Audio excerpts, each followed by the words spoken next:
오늘 함께 묵상할 하나님의 말씀은 요한복음 10장 1절부터 21절까지입니다. 한 절씩 교독하겠습니다. 내가 진실로 진실로 너희에게 이르노니 문을 통하여 양의 우리에 들어가지 아니하고 다른 데로 넘어가는 자는 절도며 강도요. 지금으로부터 열흘 전 10월 11일입니다. 미국 과학진흥협회가 발행하는 과학 전문 저널이 있는데요. 사이언스라고 하죠. 이 사이언스지가 미국 일리노이 대학 시카고 캠퍼스와 독일의 쾰른 대학 그리고 네덜란드 틸버그 대학 교수들로 하여금 공동 연구진을 꾸리고 연구한 결과를 한 가지 발표한 것이 있습니다. 그것이 뭐냐 하면 종교를 가진 사람과 종교가 없는 사람 사이에 도덕성 차이가 그리 크지 않다라는 것입니다. 다시 말하면 믿는 사람이나 안 믿는 사람이나 거기가 거기더라 그런 얘기예요. 연구 자료로 삼은 것은 트위터나 페이스북 등의 SNS를 비롯해서 미국과 캐나다의 대형 온라인 커뮤니티 사이트를 중심으로 해서 각기 다른 종교 그리고 다른 정치적 배경을 가진 18세에서부터 68세까지 사이에 성인 남녀 1252명을 모집한 다음 이들의 일상생활에서의 태도와 그리고 서로 간에 나누어지는 대화 내용 그리고 그들이 가지고 있는 가치관 등을 분석하여 내린 결론이 바로 그것이라고 합니다. 종교를 가진 사람이나 가지지 않는 사람이나 도덕성에 있어서 차이는 별로 없더라는 것입니다.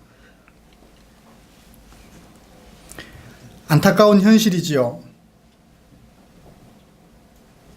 참된 그리스도인이라면 도덕성 면에서 남다른 차이점을 도출해내어야 정상일 것입니다. 왜냐하면 오늘 아침에 우리가 교독문에서 함께 교독하면서도 낭독한 것이지만 우리가 서로 사랑하면 이로써 모든 사람이 너희가 내 제자인 줄 알리라. 우리가 빛과 소금으로서 살아가면 우리를 보는 모든 사람들이 우리의 행실로 인하여 하나님께 영광을 돌리게 되더라. 분명히 그런 말씀이 있음에도 불구하고 연구 결과가 이러하다 하니 우리의 현실이 참으로 안타깝습니다. 하나님의 자녀 되는 것을 구원으로 안다면 남다른 도덕성을 소유한 하나님의 자녀로서 삶을 살아야 할 것입니다. 우리를 구원하신 하나님께서는 우리에게 사랑을 말씀하시며 용서를 말씀하시기 때문입니다. 참 목자가 되시는 예수님께서는 우리에게 거룩한 삶에 대하여 끊임없이 도전하시기 때문입니다. 내가 거룩하니 너희도 거룩하라고 말씀하시기 때문입니다.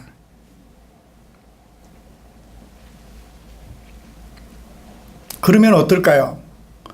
우리가 그러하다고 우리의 목자 되시는 하나님도 거기서 거기라 별 차이가 없는 것처럼 보일까요? 그렇진 않은 것 같습니다. 아버지가 아들이 어설플지라도 그 아버지는 탁월할 수 있는 것처럼 하나님의 백성된 우리는 부족할지라도 우리의 하나님은 참되신 분이며 참으로 거룩하신 분이기 때문입니다. 연구 발표가 그러할지라도 그래서 우리의 모습이 안타까울지라도 오늘도 변함없이 하나님의 백성으로서 거룩한 삶을 도전하고자 하는 우리에게 하나님께서는 요한복음 10장 1절에서부터 21절까지 말씀을 주셨습니다.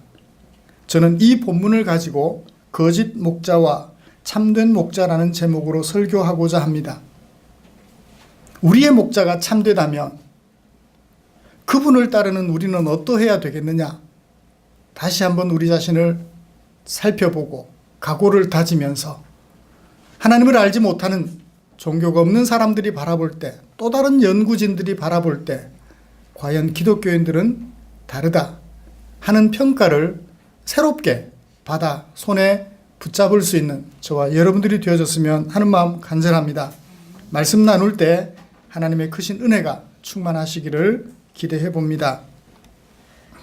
사도 요한은 요한복음 8장에서 초막절과 관련된 사건을 가지고 모토로 삼아서 재미난 말씀을 들려주셨습니다. 예수님을 믿으면, 영접하면 그 배에서 생수의 강이 흘러나리라. 성령을 받게 된다고 말씀해 주셨습니다. 이스라엘 백성들의 지도자로 자처하는 바리새인들은 그렇게 말씀하시는 예수님을 돌을 들어 쳐 죽이려고 했지요. 9장에서도 초막절과 관련된 하나의 사건을 모토로 삼아서, 메타포로 삼아서 또 재미난 설교를 들려주십니다. 날 때부터 맹인되었던 자에게 눈을 떠서 빛을 보게 하는 것이었죠.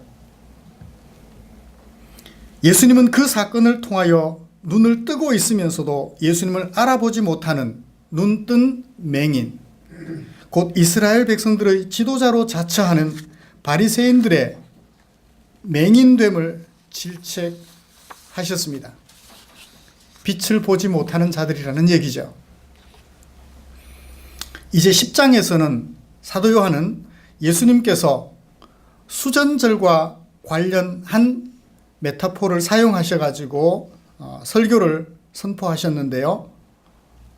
예수님의 말씀을 함께 살펴보면서 은혜를 나누려고 합니다. 수전절이면 이스라엘 백성들은 에스겔서 34장을 많이 읽었대요.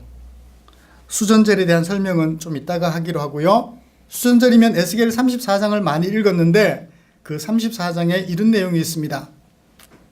자기만 먹는 이스라엘 목자들은 화 있을진저, 목자들이 양떼를 먹이는 것이 마땅하지 아니하냐. 너희가 살찐 양을 잡아 그 기름을 먹으며 그 털을 입되 양떼는 먹이지 아니하는도다. 어떤 목자예요? 거짓된 목자죠. 거짓된 목자의 모습을 에스겔 선지자가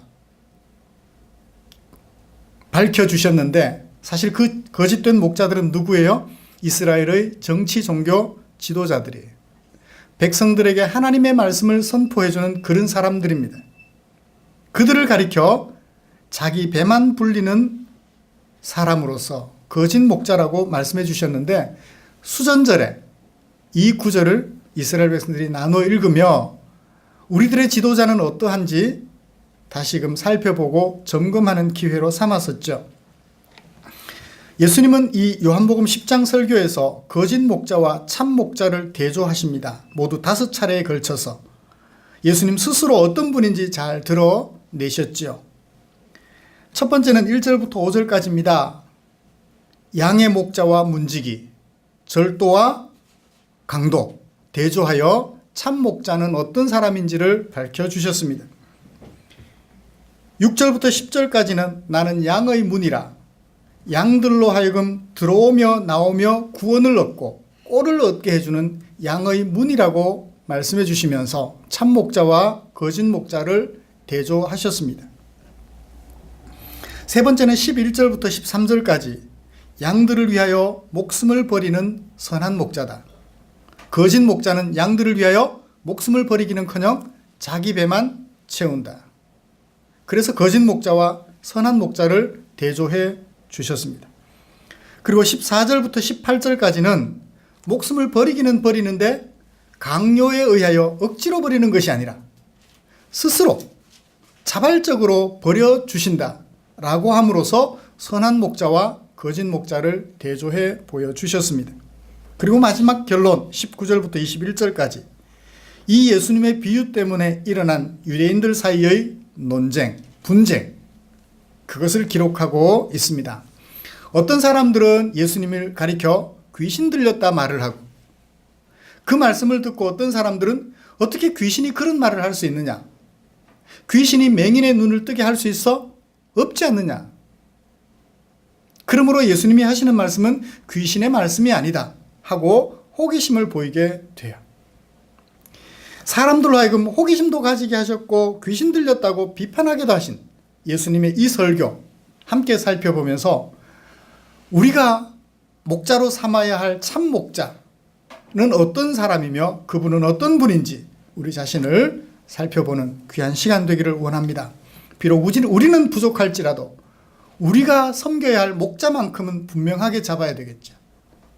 그래서 오늘 부족한 우리를 내일 더 성숙한 양으로 이끌어갈 참 목자를 모셔서 더 아름다운 양의 모습을 갖춰가야 하리라고 생각이 되어집니다. 이런 본문을 가지고 두 가지로 나누어 설교하려고 합니다. 거짓 목자, 그들은 누구인가? 참 목자, 그는 누구인가? 하는 것을 나누어서 살펴보고자 합니다. 먼저 1절을 보시면 목자의 특징을 우리에게 소개해주고 있죠. 문을 통하여 양의 우리에 들어가야 되는데 이 거짓 목자는 문으로 들어가지 않고 어디로 들어가요? 울타리를 넘어 들어가요.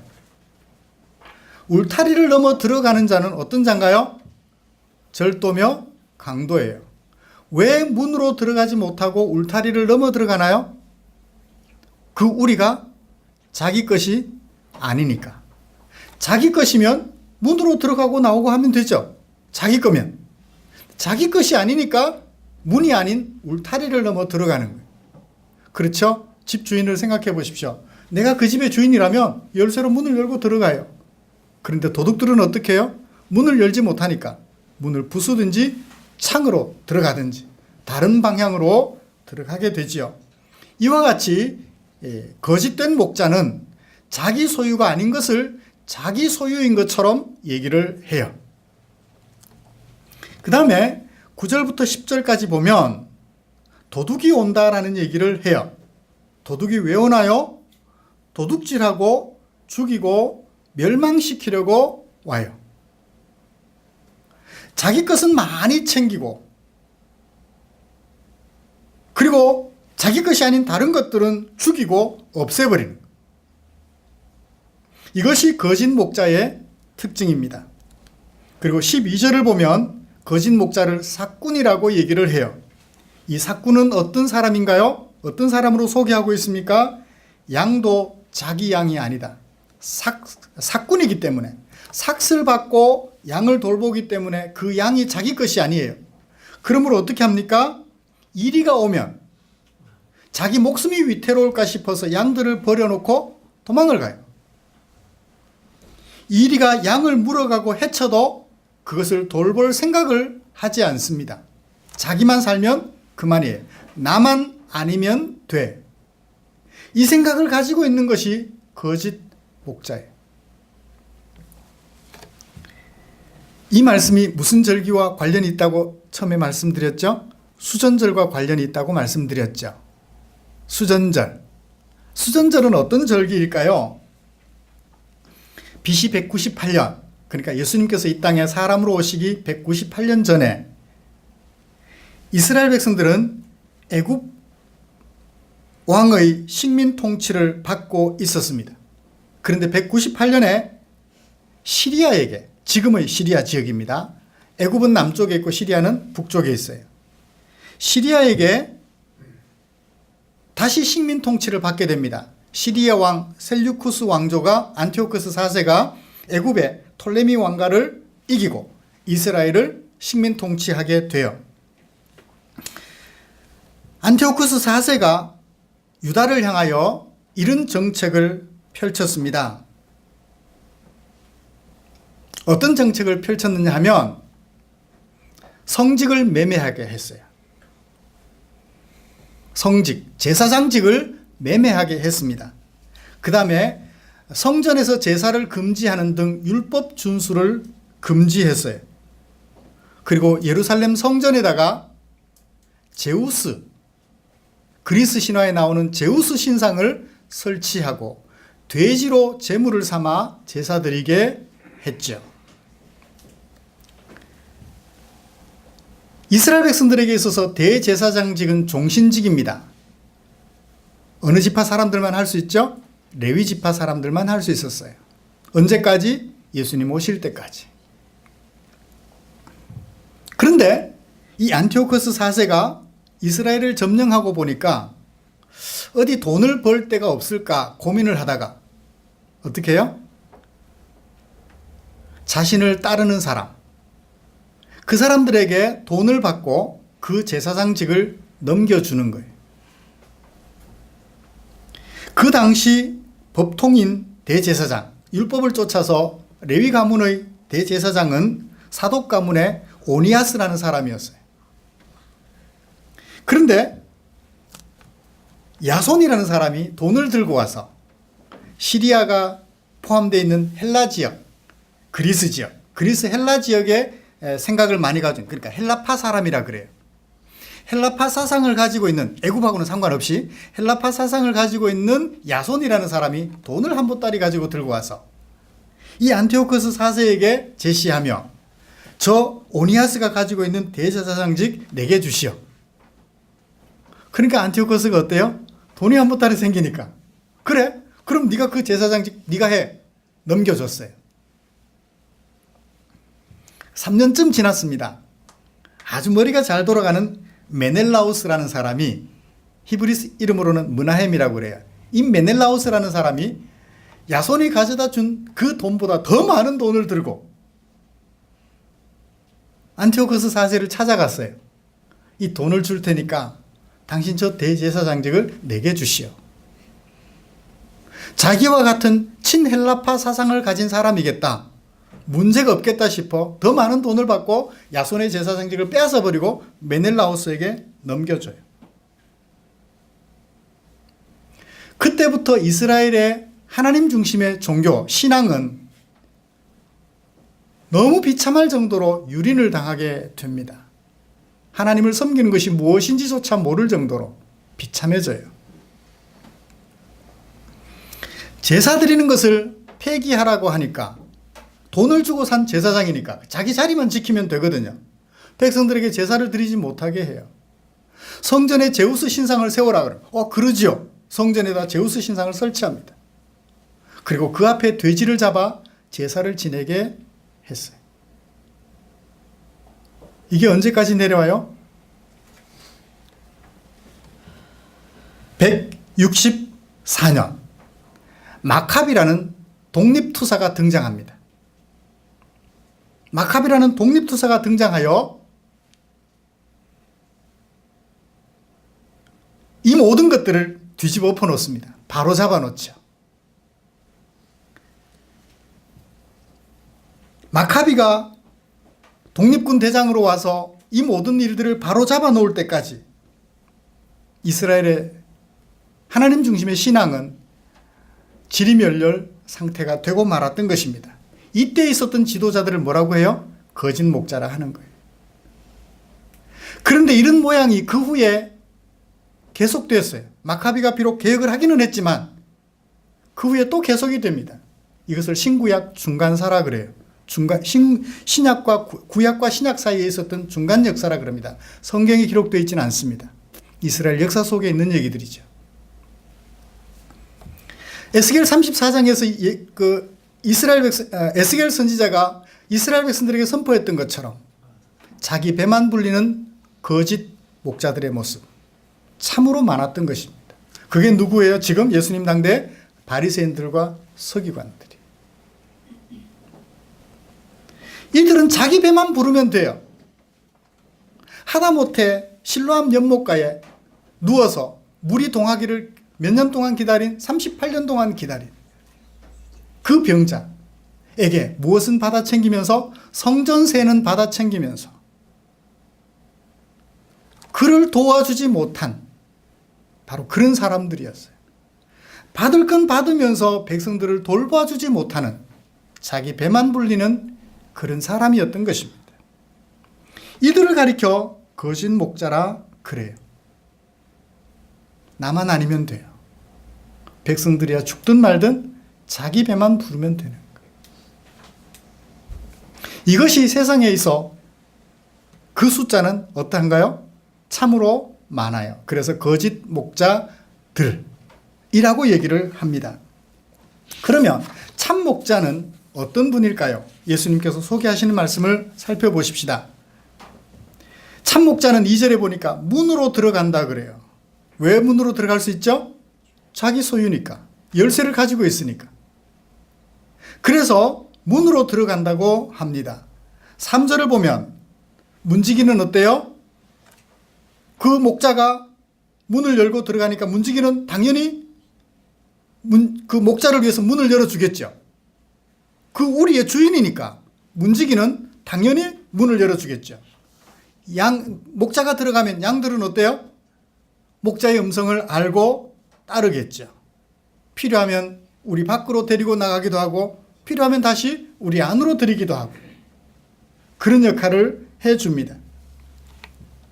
9절을 보면 또 선한 목자는 어떤 분인가요? 나는 문이라 라고 말씀하십니다. 나는 문이라. 내가 문이니 누구든지 문인 나를 통하여 들어가면 무엇을 얻어요? 구원을 얻어요.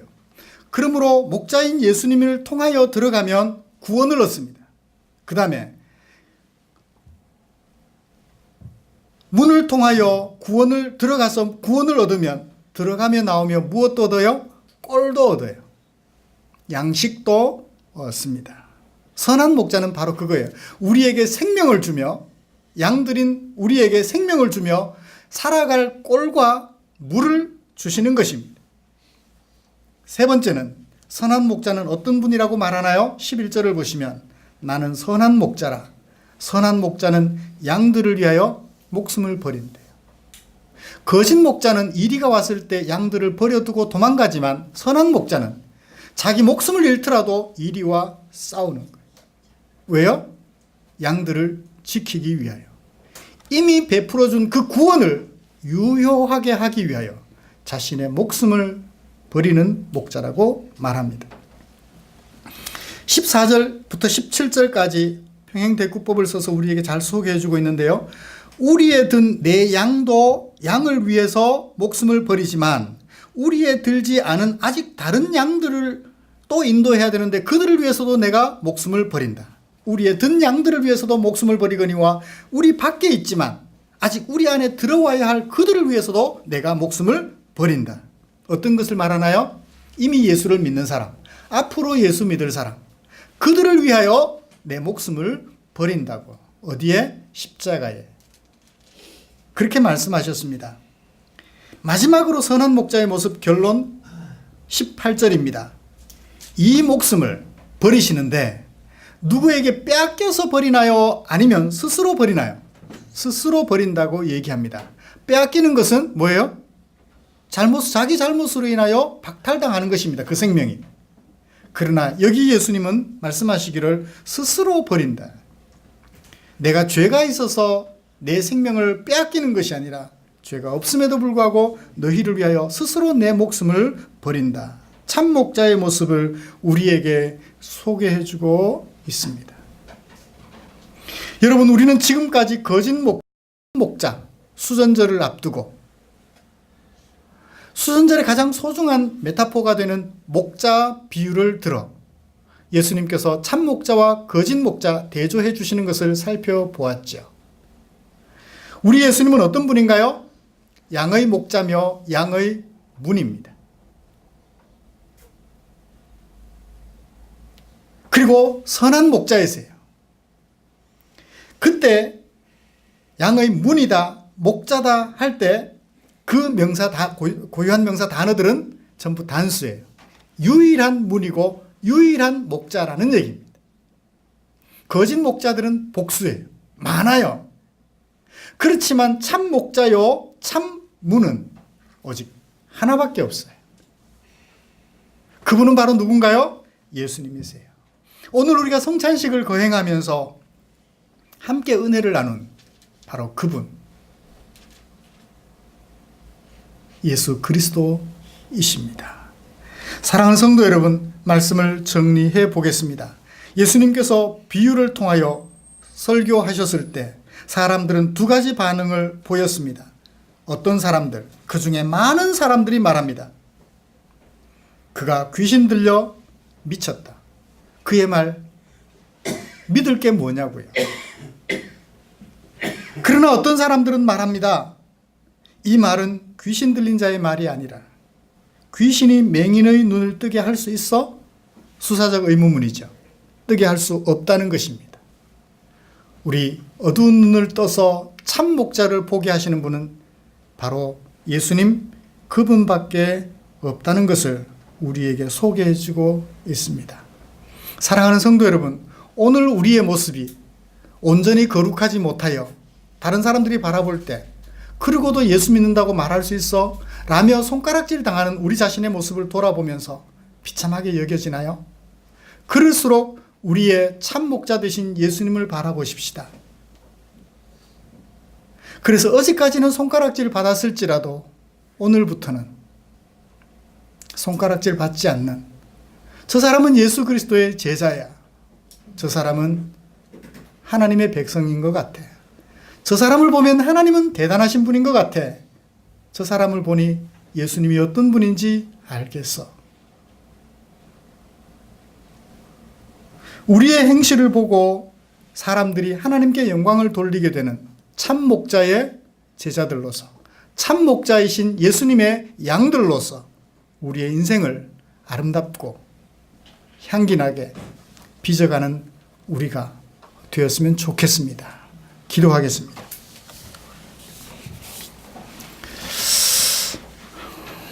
하나님 아버지, 그렇습니다.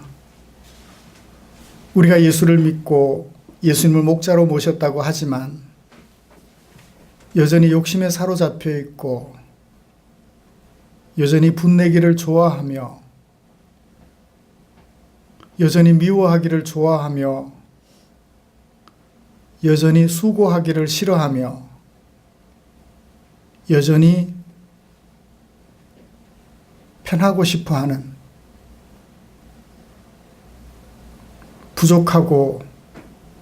부족한 종들입니다. 그러나 우리를 구원하신 참 목자 예수님의 모습을 다시 살펴보면서 우리를 위하여 당신의 목숨을 버리시되 스스로 버리면서까지 우리를 사랑해 주신 참 목자 예수님을 우리의 구주로 모셨으니 이제 이 주님의 은혜를 감사하며 주님을 닮아 우리도 함께 살아가는 다른 사람들을 위하여 내 목숨도 아깝지 않게 여기며 내어놓을 수 있는 그런 주님 닮은 종들이 되게 해 주시옵소서. 그래서 시간이 지나면 지날수록 더욱 주님 닮은 모습이 충만하여서 사람들에게 하나님의 그림자라도 보여줄 수 있는, 우리 구주 예수님의 그림자라도 보여줄 수 있는 그런 당신의 종들이 되게 해 주시옵소서. 그것을 위하여 우리의 인생을 걸고 앞으로 나아갈 수 있도록, 주님께로 나아갈 수 있도록 주님 도와주시옵소서. 우리를 구원하신 구주 예수님이 천하의 많은 훌륭한 사람들 중에 한 사람이 아니라 유일하신 구원자요 하나님 나라에 들어가게 하는 유일한 문임을 기억하여 우리 주님과 함께 남은 인생을 빚어가게 하여 주시옵소서. 그래서 인생을 마칠 때쯤 아름다운 도자기로, 아름다운 향기를 토하는 꽃으로 피어나는 소중한 우리 성도들이 되게 하여 주시옵소서. 우리 구주 예수님의 이름으로 기도드리옵나이다. 아멘.